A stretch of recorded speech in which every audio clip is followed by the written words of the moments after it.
With respect to health care, obviously it's an annual thing that we review on behalf of our employees. We want to be competitive with respect to the marketplace in bidding for contract work, but we want to be competitive as an employer where people desire to work for us, and part of that means that we deliver economical health coverage for our employees.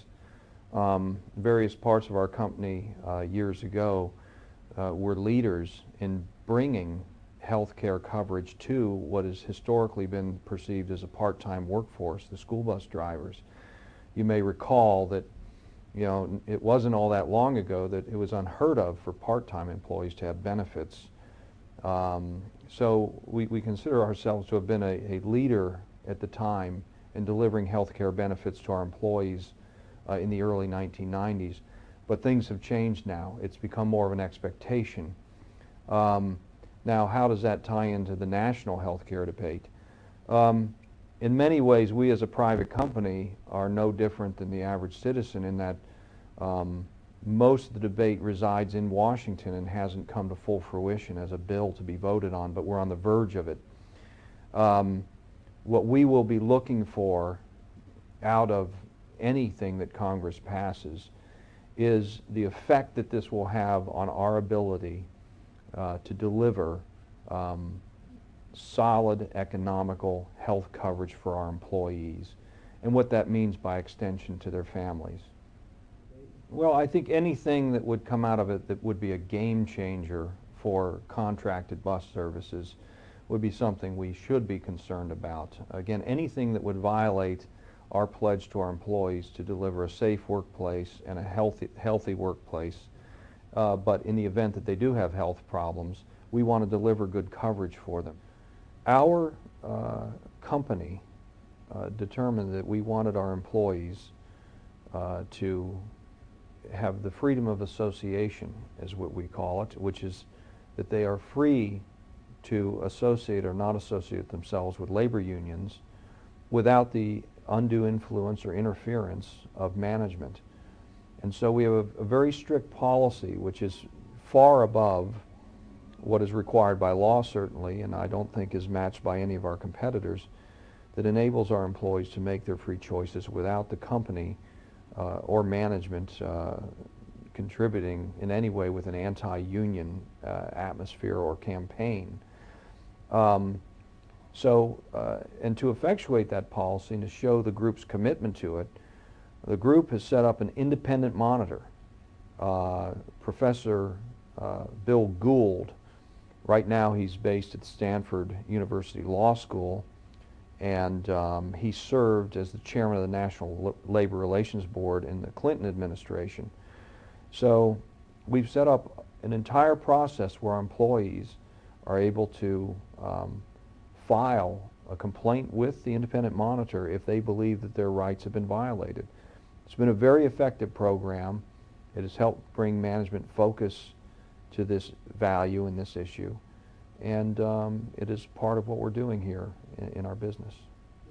And it might sound on the surface contradictory, because if you look at the political factions, a lot of the labor unions are in favor of the card check in lieu of a secret ballot election.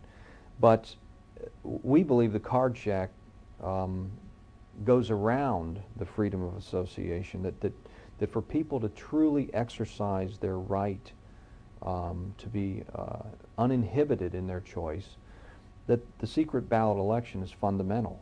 It's core. It's what Americans have come to expect when they're making voting choices, and that the card check is not a controlled environment. And so therefore, we're pleased that any current legislation that's being proposed does not have card check in it. But it's for the very positive reason that secret ballot election, we believe, is the way to go.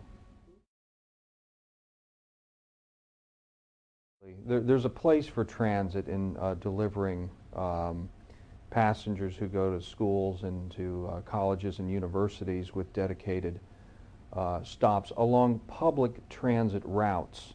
But I will tell you very clearly our position is we are completely opposed to having transit services supplant the school bus model. And it's not just because we're the largest school bus contractor in America. As you know, we're just a small piece of the entire school bus marketplace.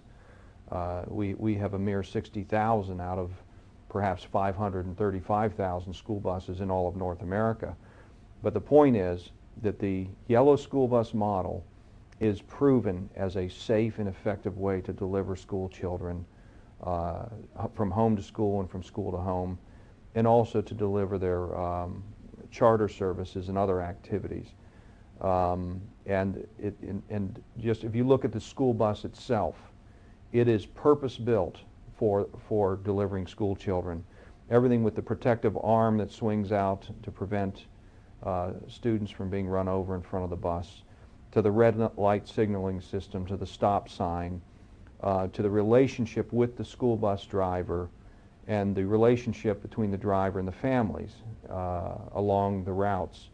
It is a proven model that has been successfully adopted all over America, and I don't see a reason that we should compromise the relationships and the safety of children by trying to deliver that same service with a transit style of operation.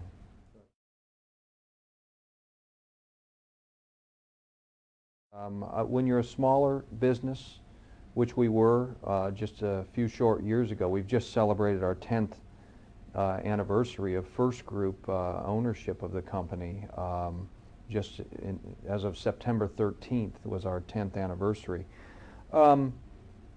We were a smaller company at the time that FirstGroup came to America and bought the Ryder student transportation business in 1999.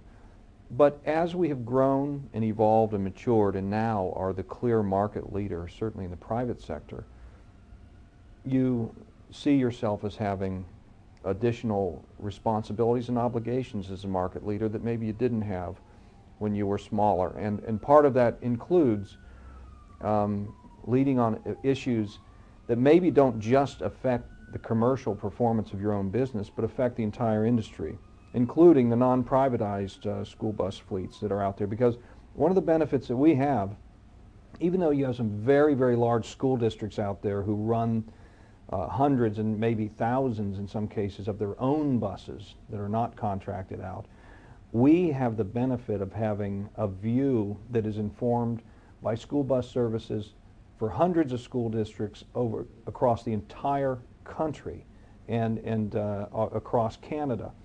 So those informed views come to the center of our organization. So what can we do with them to improve school bus services?